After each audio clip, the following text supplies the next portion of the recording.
Hola, estáis de momento silenciados mientras entran todos en la reunión.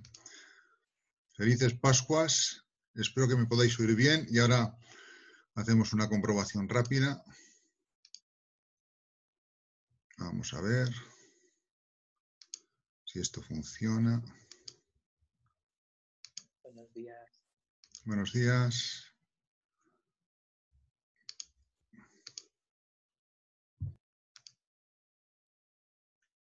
A ver. Maru.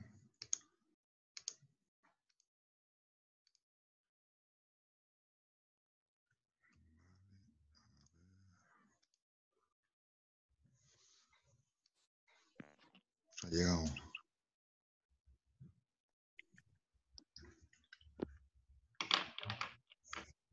Yo creo que de momento no hay nadie más esperando. Muy bien, pues vamos a rezar una Ave María pidiendo por todos los que han podido sumarse a esta clase que he avisado con tan poco tiempo y sobre todo pidiendo por los enfermos, ¿de acuerdo? Y las familias de todos los afectados. Dios te salve María, llena eres de gracia, el Señor es contigo. Bendita tú eres entre todas las mujeres y bendito es el fruto de tu vientre Jesús. Santa María, Madre de Dios, Santa María, Madre de ruega Dios, por nosotros pecadores, por los pecadores, ahora y en la hora de y en la nuestra hora de muerte. nuestra muerte. Amén. Muy bien. Bueno, como habéis podido comprobar, he estado desbordado por la situación y diferentes tareas que he tenido que priorizar y a lo mejor no he sabido hacerlo demasiado bien. Pero bueno, vamos a retomar el curso. Como os decía en el correo, el trabajo lo prorrogamos hasta final de mes, hasta el 1 de mayo. Y vamos a dar lo que quería haber colgado en vídeos, lo voy a dar de este modo, a través de las clases así, y dedicaremos a ello la sesión de hoy lunes y las del lunes que viene. Y luego, si hace falta, a través del delegado me dice, oye, queremos una tutoría extra, y me proponéis una hora de tutoría para más diálogo, respuestas, preguntas rápidas y demás. ¿De acuerdo? Yo espero que estéis bien. No me ha llegado noticia de ningún alumno que esté grave. Sí sé que ha habido algún alumno que ha estado con el coronavirus y que lo está superando. Y bueno. Bien, esta semana iré comprobando una nueva aplicación que nos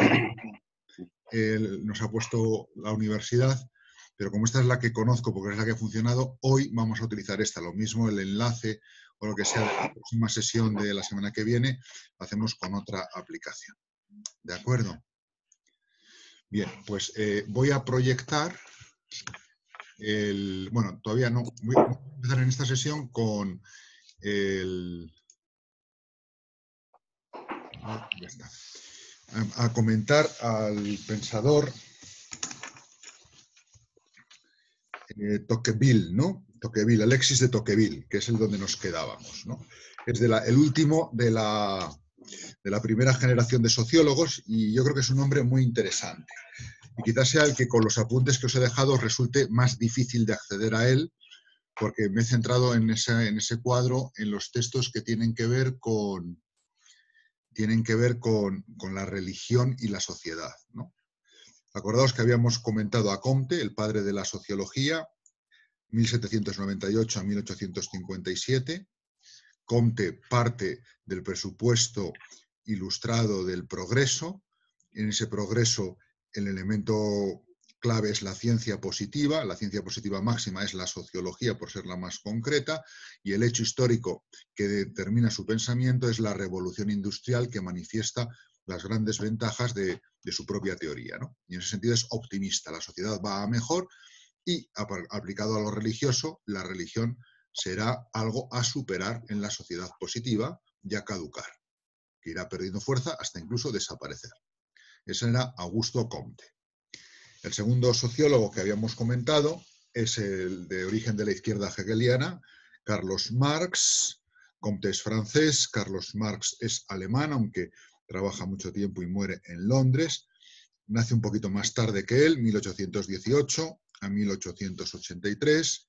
Su obra central es El Capital Y él, el fenómeno que estudia no es la revolución industrial, sino sobre todo el capitalismo. Ese es el hecho histórico.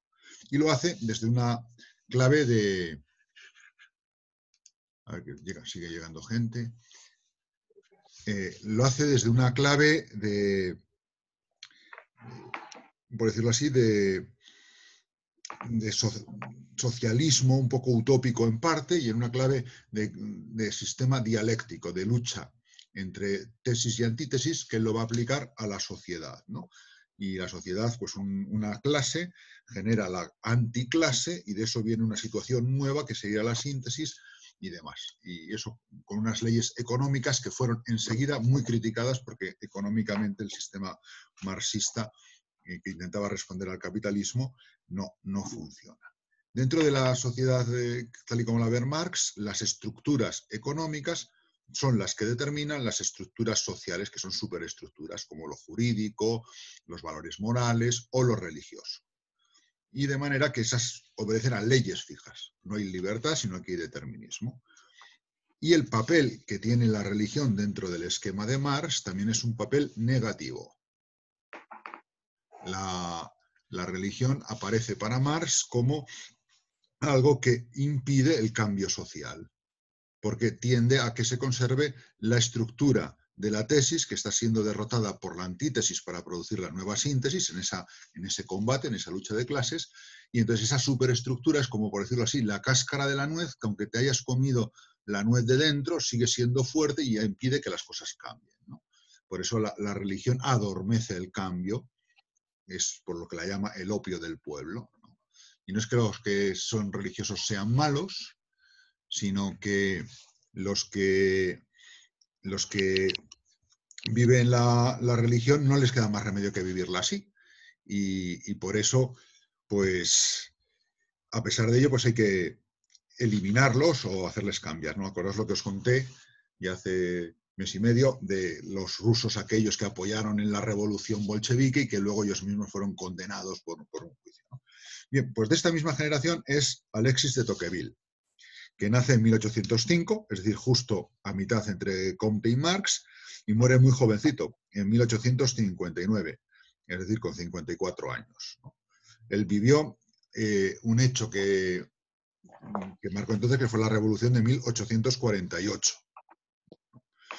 Él tiene 3 obras, una póstuma, que es poco importante, que es sus recuerdos sobre esa revolución, y luego tiene 2 que son paradigmáticas y que han influido mucho.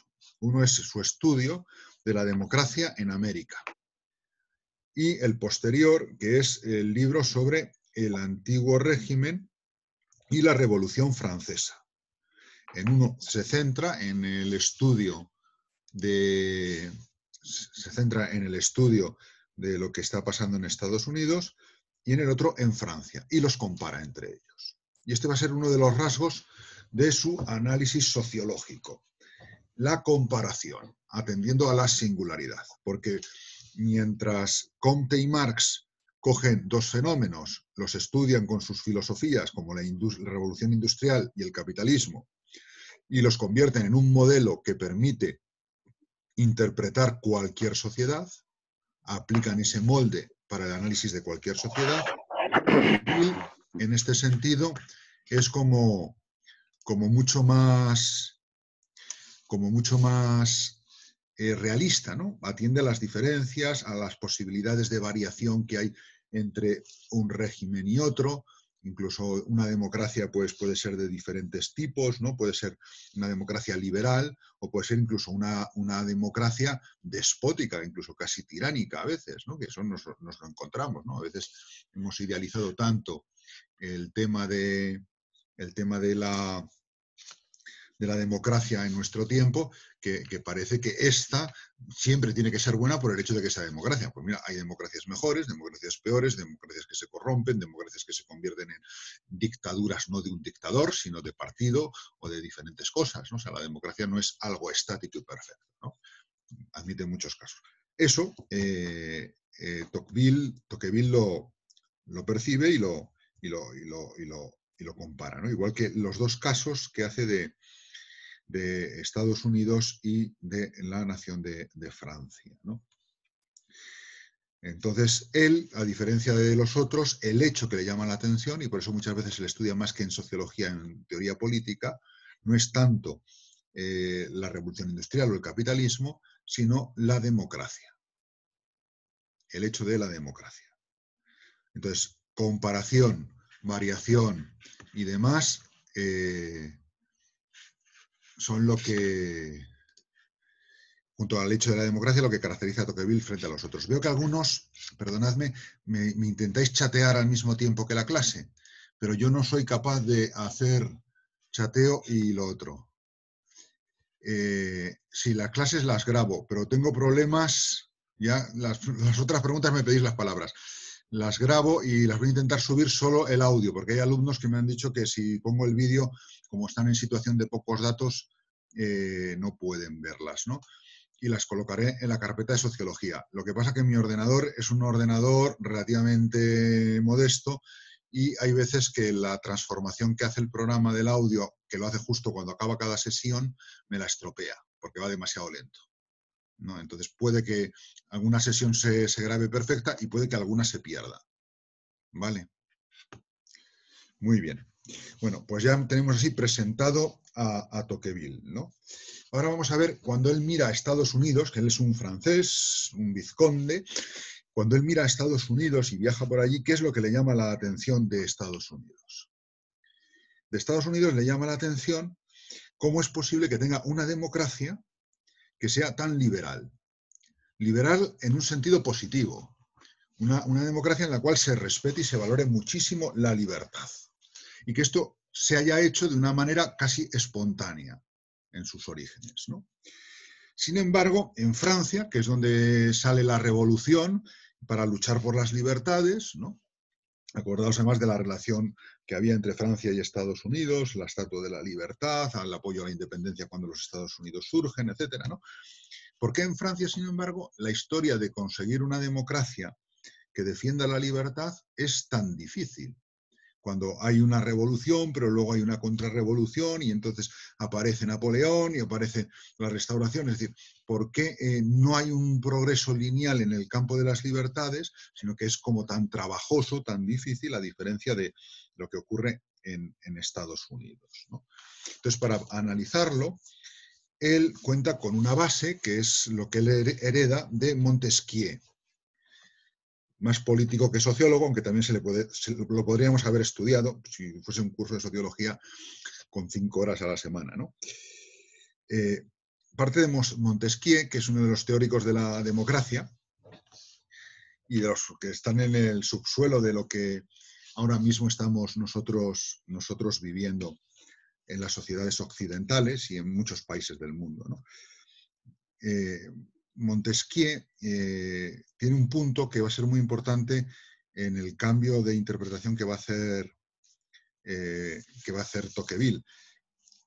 Montesquieu quiere la libertad en la sociedad, pero para que la sociedad sea libre, él viendo las monarquías que había en su momento, dice que es muy importante que haya desigualdad, porque que haya diferentes clases, que haya diferentes situaciones de personas, hace que haya diferentes grupos y eso limita esa desigualdad, que uno sea aristocracia, que otro sea plebe, que otro sea monarquía, que eso garantiza que el poder no lo tengan solo unos, que limita al poder, y como limita al poder, entonces se favorece la libertad, modera, por decirlo así, los estatus sociales moderan en cierta parte el poder absoluto de los monarcas, ¿no?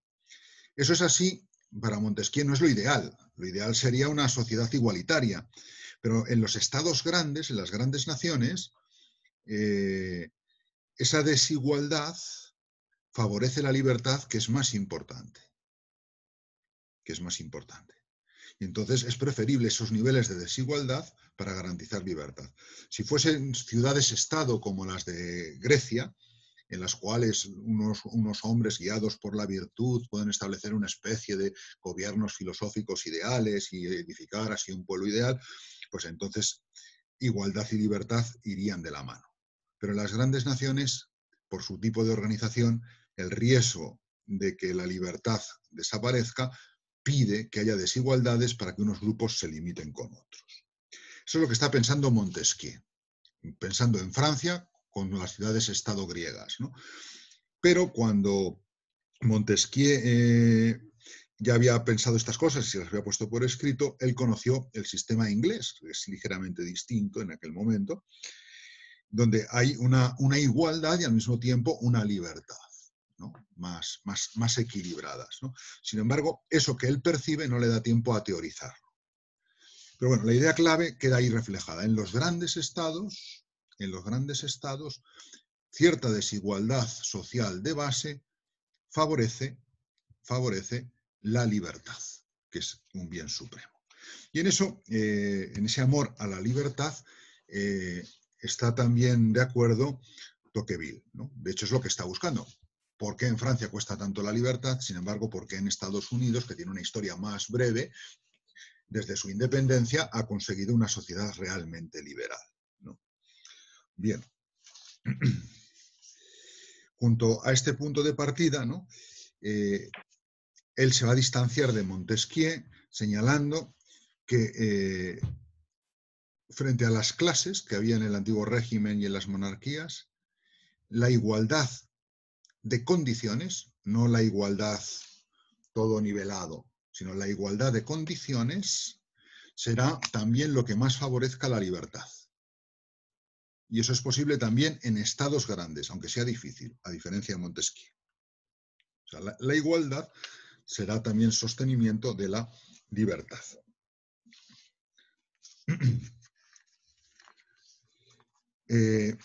¿Cuál es el problema que él detecta? Claro, en su época, a diferencia de Montesquieu, ya está surgiendo el capitalismo.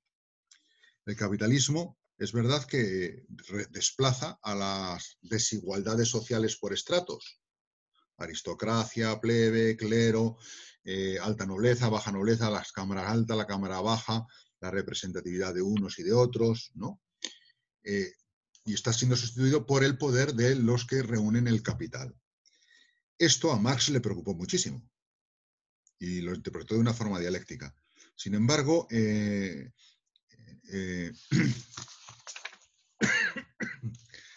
Alexis de Tocqueville no le preocupa tanto porque él, y en eso es un poco profético, él dice, bueno, el capitalismo sí, al principio puede que haga muchas diferencias entre unos que son muy ricos y otros que son casi pobres, pero en la medida que el capitalismo se desarrolle, va a conseguir que se iguale mucho. Un auténtico capitalismo liberal hará riqueza para todos, ¿no? Y es verdad que habrá unos que sean más ricos, pero al final su pensamiento es quizás demasiado optimista, pero también tiene una parte de verdad. En las sociedades capitalistas, a diferencia de las sociedades soviéticas marxistas, por ejemplo, es verdad que el que tiene mucho, pero es verdad que hay una gran clase media que tiene un gran poder adquisitivo y que la pobreza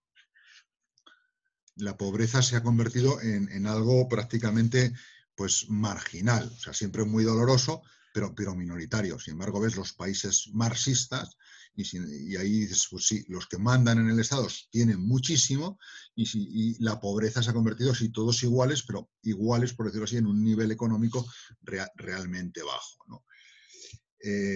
Entonces él tiene una visión, a diferencia de Marx, positiva del capitalismo. Quizá un pelín demasiado optimista, ¿no? Eso es una de las cuestiones que han estado de debate en la construcción de Europa y de las naciones occidentales, que es pues eso, un capitalismo social, un estado de bienestar en que el Estado tenga un papel moderador frente al capital, frente a un liberalismo absoluto, un liberalismo moderado, un liberalismo con una intervención del Estado. Todas esas discusiones políticas de qué tipo de democracia es mejor para resolver estas cosas son muy del siglo XX y del XXI. No es lo mismo el papel del Estado en Suecia que el papel del Estado en España, que el papel del Estado en Francia, que es muchísimo mayor, o en Inglaterra, menor, o en Estados Unidos, que es menor todavía, ¿no? O en Alemania, que el liderazgo del primer ministro es prácticamente absoluta, ¿no? Bien, pues eso como cuadro para entender un poquito desde dónde piensa Tocqueville. Entonces, él cuando compara Francia con Estados Unidos, y admirando mucho lo que está pasando en Estados Unidos, esta democracia tan liberal, ¿de dónde viene? Y él va a utilizar como tres elementos determinantes en su análisis. Tres elementos. Los tres elementos son la situación particular, lo que viene dado, ¿no? Pues las tierras, cómo están distribuidas las tierras, si hay muchas, si hay pocas, el clima, todo ese tipo de cosas, la situación particular. Fijaos que es un elemento realista, ¿no? Por ejemplo, en Europa se pensaba que en aquel momento que la distinción de clases venía determinada por la situación particular de la posesión de tierras. No había tierras para todos, por lo tanto acababa habiendo aristócratas terratenientes frente a los que estaban ahí a sueldo con pactos medievales trabajando para, ¿no? Entonces, un poco la situación particular de si había mucha tierra o había poca tierra influía en que hubiese aristocracia o no hubiese aristocracia. En Estados Unidos, un continente que se va expandiendo, lo que habéis visto muchos en el cine, que es la gran conquista del oeste, que está muy poetizada, a veces excesivamente, ¿no? ¿No? Porque yo ahí siempre me acuerdo del bueno de Jerónimo, que en todas las películas aparece como si fuese un indio peligrosísimo y malísimo, y Jerónimo, pues bueno, era un cristiano bautizado por un capuchino que se llamaba Jerónimo, ¿no? Y que defendía a su manera lo que eran los derechos de su pueblo frente a los que invadían desde el otro lado y les iban desplazando de las tierras que habían. ¿No? Bueno, son cosas de la historia, ¿no? Y de que... Bien, pues el asunto es que en Estados Unidos la situación particular es distinta. Es distinta, ¿por qué? Porque hay un continente entero, ¿no? Eso no favorecería la aparición de una aristocracia a priori, ¿no? Bueno, ese sería el primer punto de análisis, la situación particular. Luego hay un segundo punto de análisis que es las leyes que los pueblos se dan. Las democracias, cada una a su manera, se dan leyes más o menos distintas. Y es ahí donde Estados Unidos, quizá por la situación particular de su origen en la independencia, tiene en sus leyes una gran diferencia frente a Francia. Y es que Estados Unidos se nace como un Estado federal. Es una gran nación, al principio de las 13 colonias iniciales, pero son estados federales. Y eso le va a permitir, en opinión de Alexis, superar los problemas que veía Montesquieu. Montesquieu veía, sí, la situación ideal sería la de las pequeñas ciudades-estado de Grecia, en las cuales libertad e igualdad podría llegar a conseguirse. También era una visión muy poética de las ciudades griegas, porque acordaos de que la democracia de Atenas, tal como la formulaba, por ejemplo, Aristóteles, pues era muy clasista, ¿no? Y los que no eran griegos, y dentro de los griegos, los atenienses, los mismos que tenían un nivel u otro, o sea, no era nada de igualdad. Pero bueno, la visión poética que se tiene sobre la democracia en Grecia es un poco ideal de la democracia que se ha querido hacer después, ¿no? Bien, pues claro, en un Estado federal, ese Estado pequeño, donde una igualdad de base es más fácil, se puede articular con un Estado poderoso y grande. En el Estado poderoso y grande, donde el poder de una minoría podía quitar la libertad de otros, al ser un Estado compuesto de Estados federales, permitiría que no hiciese falta la desigualdad, de manera que pudieses tener libertad e igualdad. De manera que, garantizando una libertad de condiciones, puedas tener también una libertad absoluta, ¿no? No haga falta defender la libertad moderando la igualdad, ¿no? Eso constituiría a Estados Unidos en una sociedad especialmente abierta. Quizá esto sea lo que nosotros en Europa vemos, no sé cómo lo verán ellos exactamente, cuando se habla del gran sueño americano, ¿no? El gran sueño americano es uno que llega allí, no tiene nada, ha perdido a sus padres en un barco, yendo de Italia o yendo de Noruega, llega allí, no sabe nada, no sabe ni el idioma, y empieza allí, se abre camino y el tío acaba desde un garaje convertido en el Steve Jobs del siglo XIX o del siglo XX, ¿no? Es decir, hay una libertad y una igualdad de oportunidades tal que si tú trabajas, luchas y tal, puedes abrirte paso y conseguir triunfar, ¿no? Un poco esa imagen vendría propiciada por la estructura federal que la situación particular da al conjunto de las leyes y de los padres de la Constitución de los Estados Unidos, ¿no? Junto a eso, él señala tres elementos muy característicos de las leyes, en sentido amplio, en Estados Unidos desde su origen. Estos tres elementos estamos dentro del segundo elemento, las leyes, Estado federal, estados federales, federados. Dentro de ellas hay tres aspectos más. El primero es el espíritu jurídico, el segundo es el papel de la sociedad civil y el tercero es la libertad de prensa. Que ahora aquí la tenemos un poco en suspenso, ¿no? Porque eso de que te paguen 15 millones para que digas lo que quieras, a mí que me lo expliquen porque no lo logro entender, pero bueno. Espíritu jurídico. Espíritu jurídico. ¿Qué quiere decir con esto Tocqueville? El vizconde de Tocqueville. Que en Estados Unidos, desde el origen, hay una necesidad del pacto, de que sea la ley la que articule la convivencia y la solución de los conflictos y de los problemas. Se respeta mucho la ley y se acude mucho a ella. Fijaos que los que sois norteamericanos lo comprendéis muy bien, pero para nosotros, para los españoles o los franceses o los italianos, es algo llamativo. Es decir, en Estados Unidos votan quién va a ser el juez. En los Estados Unidos votan quién va a ser el sheriff, la policía, y tienen sus candidaturas. Y se gastan dinero en que eso sea así. Y cuando votan, tienen un montón de preguntas. No sé si habéis visto alguna vez una papeleta electoral norteamericana, ¿no? Porque aprovechan y les hacen un montón de consultas de muchas cosas. Es muy participativo, ¿no? Comparado con nosotros, ¿no? Otra cosa es que tenga sus límites, porque claro, cuando tú vas a elegir un juez y en un condado tú conoces a prácticamente todos, tú sabes que ese juez es así, que ese juez es honesto, que ese juez va a ser imparcial, ¿no?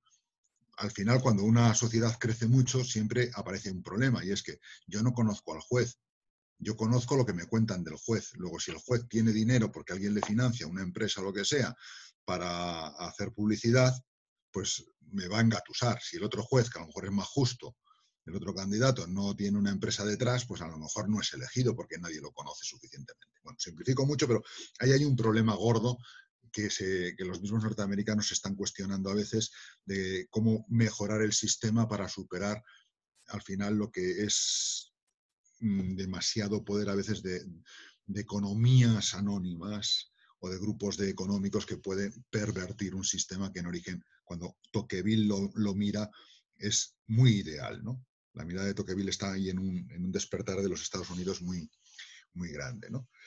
Entonces, ese espíritu jurídico hace que no tenga sentido lo que en Europa eran las leyes por estamentos y especialmente la preponderancia de la aristocracia, ¿no? Cada uno tenía sus fueros, ¿no? Y el espíritu jurídico es una igualdad de todos ante la ley y el papel de la ley es fundamental. Ese sería un elemento de las leyes, que favorece la igualdad y la libertad. Luego hay otro segundo elemento, que a nosotros también nos lo envidiamos, yo por lo menos lo envidio y que todavía hoy sigue siendo muy patente, que es la importancia de la sociedad civil. La importancia de la sociedad civil. La sociedad civil, ¿qué significa? Enseguida se organizan, ¿no?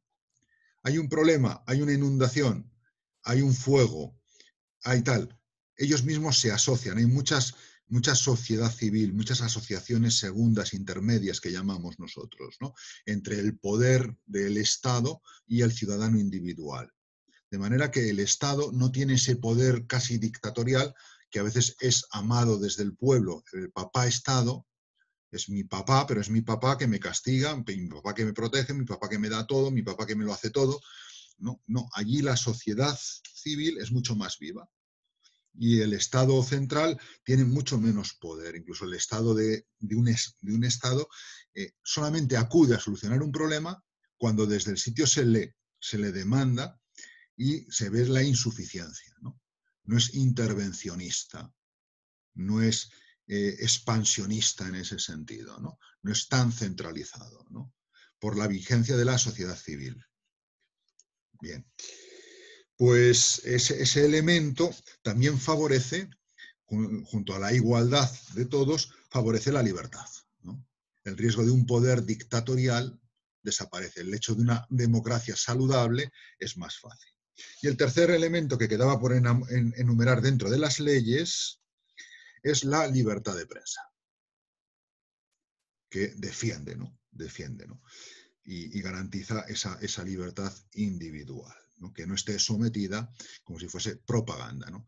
Los que somos castellano parlantes, lo de propaganda no nos hacemos cargo del mal sentido que tiene, ¿no? En cuanto aprendes otros idiomas, como el italiano o el inglés, sí te das cuenta, ¿no? Y para nosotros propaganda equivale prácticamente a publicidad, ¿no? Como anuncios, ¿no? Sin embargo, en inglés y en italiano tiene un sentido absolutamente peyorativo. Es yo te cuento una cosa para que la mires como yo la miro e intento que tú solamente la puedas ver como yo la vea, ¿no? Eso es propaganda, ¿no? Frente a verdad, frente a noticia, lo que hay es propaganda, ¿no? Y bueno, esos serían los dos primeros elementos del Estado, situación particular y leyes. Pero queda otro que curiosamente entra, y es el que más nos interesa, o por lo menos a mí, otro tercer elemento en el análisis de la sociedad norteamericana, que es el papel que tienen los hábitos, costumbres y la religión. Los hábitos, costumbres y la religión. Y ahí la visión que tiene Tocqueville es que este elemento tiene un peso de base mucho mayor que los demás. Porque son hábitos, es un término que hace conexión sobre todo a lo que nosotros solemos llamar más virtudes. Igual que costumbres también serían los modos de vida virtuosos. Y la religión a las creencias comunes, ¿no?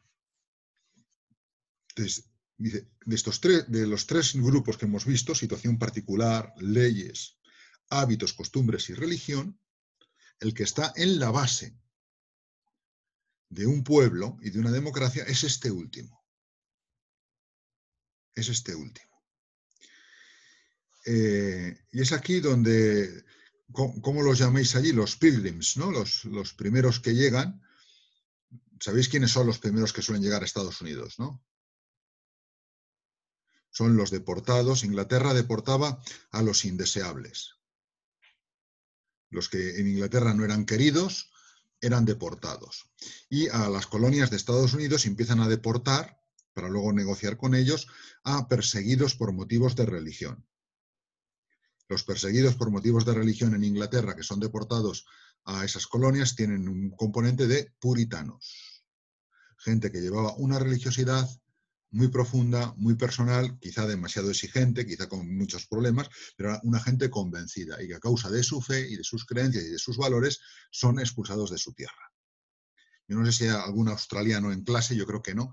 En Australia, por ejemplo, los ingleses colonizaron Australia deportando delincuentes, presos, ¿no?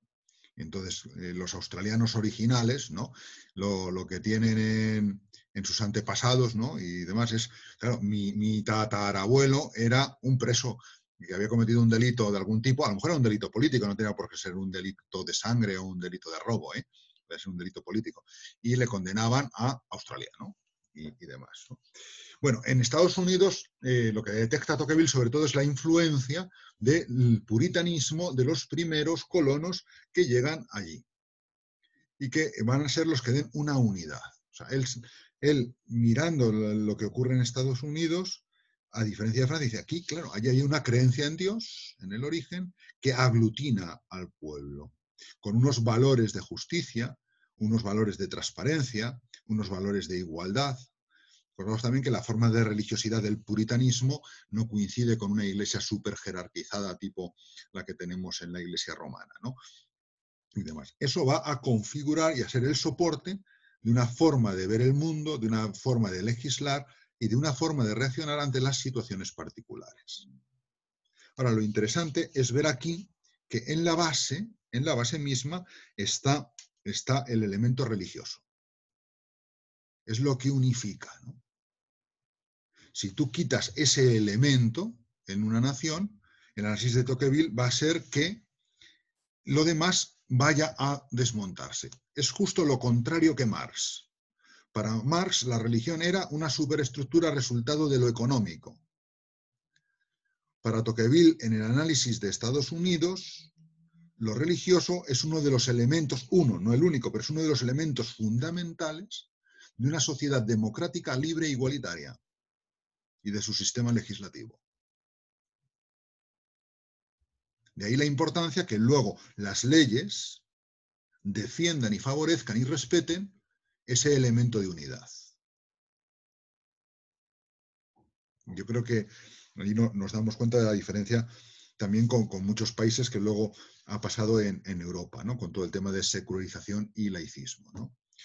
Cosa que ahora mismo en Estados Unidos lo están viviendo también. Quizá de una forma distinta a la nuestra, pero el ambiente laicista que siempre ha estado de alguna manera infiltrado en cualquier cultura, allí también ha cobrado en los últimos decenios una fuerza en ciertos ámbitos tremenda, ¿no?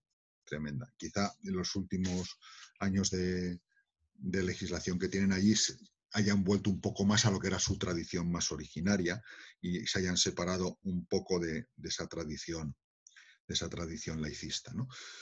Pero bueno, la tentación también está ahí, ¿no? A diferencia de Francia, la situación particular de Francia, aristocracia, terratenientes, leyes por estamentos con privilegios que hay que modificar y que se resisten y van y vuelven, y la religión en Francia se convierte en excusa para guerras de poder. Acordaos de la famosa frase que en su momento ocurre, es que fueron decenios de años, ¿no? París bien, no me acuerdo el monarca, a lo mejor Brillant nos lo puede decir, el de París bien vale una misa, que es un poco ya antiguo. Brillant, ¿me oyes? Sí, no lo sé. No te acuerdas, pero tú eres francesa, ¿no? No, de cultura No, yo francesa. soy congoleña. Vale, Yo pero a soy mí, congoleña. sí. ¿Y está la otra alumna que era francesa o no?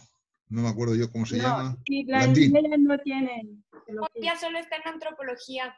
Ah, vale.